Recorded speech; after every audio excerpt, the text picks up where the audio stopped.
state your name and ID number? King Vaughn. What's your ID number? D-A-Y. All right, I quit. What you running up like What's that? your ID number? 2014, 06, 08, 061. I said, if I ask once, I won't ask again. Know who you dealing with. If I crack once, I won't crack her again. I ain't with that feeling shit. What's your story? It's my story shit. I just got out of jail for just beat a body in 2 attempts. You was in jail for 2 murders? Yeah, 1 murder and 2 attempts. I just beat. How you beat that? What you mean I beat? I mean, you didn't do it, clearly. But you had something to throw young black men in jail. Like jury, like, you know. Like, you know, jury, yeah, look, you know. But no, all the way shit. The jury, a little fucking. Oh, you took it to trial? You gonna beat it. You gonna beat it if you didn't do it. That's all. Yo, what's good, fam? Today we're talking King Von, the street-certified rapper from O'Block who flipped a near-life sentence into a rap career, all while keeping it way too real. Now look, if you know anything about Southside Chicago, you already know what O'Block is. It's not just a location. It's a war zone with a zip code. Von was born right into that pressure. Moms was doing what she could. Pops got smoked when Von was just a shorty. My parents were never. They weren't together when I was born. My own father was in jail. He was in jail for a while? Yeah, like I met him when I was like 8 or 7 or something. He was in jail all while, you see what I'm saying? Then he passed away after not too long after to get out. So my parents weren't really never together. And from there, life ain't get no softer. Von grew up fast, real fast. Like by the time most kids are learning fractions, he was learning who was an op and who wasn't. And he wasn't out here talking tough for clout. They out here. Yeah. Big social blood. You know, me and my nigga King Von on our JoJo. We on our JoJo shit today. Stretch gang out. We out here on the block. Right way. Pummeling. On Billy James on the block. BD folks who looking at that shit, boy. They looking at what they did wrong. They finna come back and murder the fuck out their ass. Oh. Yeah. She ain't got no panties. King Davis. You know, Billy, she don't got shit that soda. But see, that show you less good. That warm. Yeah.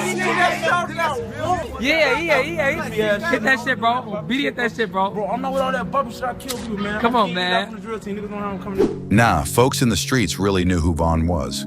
He had that don't test me energy on sight. But in 2014, things hit a whole different level. Von got arrested and charged for a murder that happened 2 years earlier, 2012. The case? Deadly shooting in Englewood. 1 man got smoked, 2 others got shot, and the cops were like, yeah, it was Von. They said he and another dude, his homie Michael Wade, rolled up on 3 guys, lit up the block, and dipped. The one who didn't make it? Malcolm Stuckey. Word is, he wasn't even in the streets like that, just caught in the middle. That made the case even messier. What they say is, they say that you and King Von was at a party. Some dude was in there, Malcolm Stuckey. He was at a party and some other dudes was at a party. Y'all left the party and then y'all came back. Malcolm ended up getting shot and you got booked for it. They said you and King Von got charged with the murder of Malcolm. That's what happened? A lot of people is giving out false information. I was never at the party, my nigga, to begin with. They said King Von came and got you. I came and got. You feel me? I came and got. And then I went back to the party. Now, I ain't saying Von did it or didn't, but the charges were serious.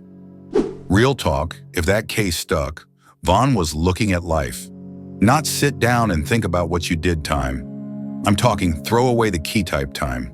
And bruh, imagine sitting in a cell, watching the world keep spinning, wondering if you ever gonna see outside again. That'll humble anybody, even the ones who ain't scared of nothing. But Von, he used that time different.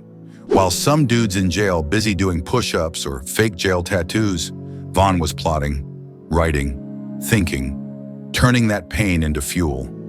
He said it himself, that jail time saved his life. So how long ago, how many years ago did you actually start taking shit serious? I was in jail, I got out. That's when I'm with Dirk and he doing all this shit and shit. Well, that's when I'm like, I'm finna rap. And then boom, 2017, the case falls apart. Witnesses ain't cooperating. Evidence was shaky, and Vaughn walks. Charges dropped. Like that. Some called it luck. Some said street code. Either way, Vaughn was out, and he knew he wasn't finna waste that second chance. First stop, link with Lil Durk. That's family. Durk already had the industry ear, so when he saw Vaughn was serious about rapping, not just playing around, he brought him into OTF. No cap, that move was chess. Introduce this guy right here. I don't know who he is. King Von, you know what I'm saying, one of the hottest in Chicago. Yes? For sure. I'm saying, going crazy. Okay. OTF, he's OTF? For sure. Then came Crazy Story. When's your project coming out? Sometime, yeah. This week sometime? You got a name for it? Crazy Story. Okay. You gonna detail the whole thing, tell everybody? Man, it's nice. Who's on it, you and Dirk? John, this is just us, it's me. Okay. Telling the story, just, like a story for the streets, what's going on. Like, you got to hear his music to understand him first. I'm saying, you never heard his music, so you probably looking like, what type of music you do, but he just speak like realness. I'm talking what he been through. That track?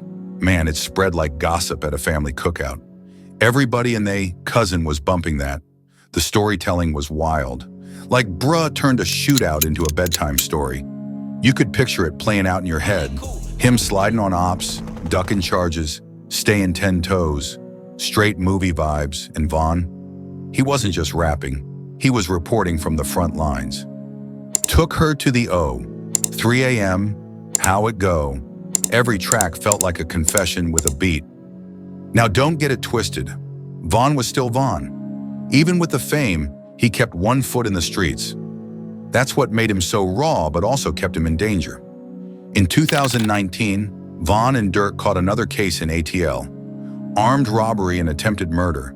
Police said they ran up on some dude outside a club, clapped him, and dipped with cash and a chain, like it was GTA or something. Put your other hand on top of your head, please. Out here? What? Where? Atlanta? Yeah. Oh. Stay safe. Just change it. Apparently hit somebody in the face pretty hard. D, actually, hold on. I got you.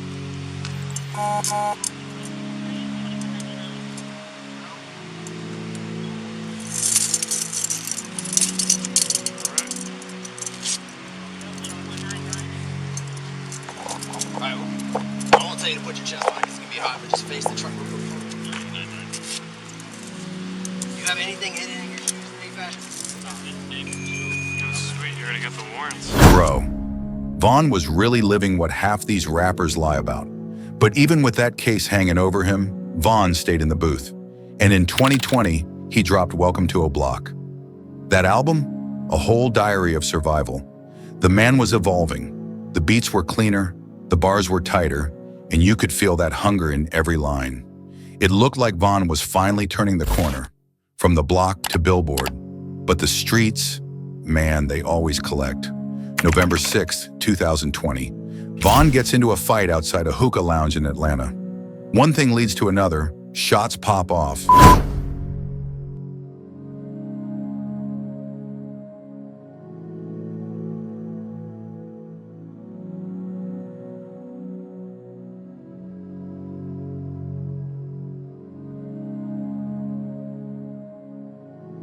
And just like that, Vaughn gets smoked. 26 years old, gone. All that potential, gone in seconds. It wasn't even about music beef. It was street energy following him everywhere.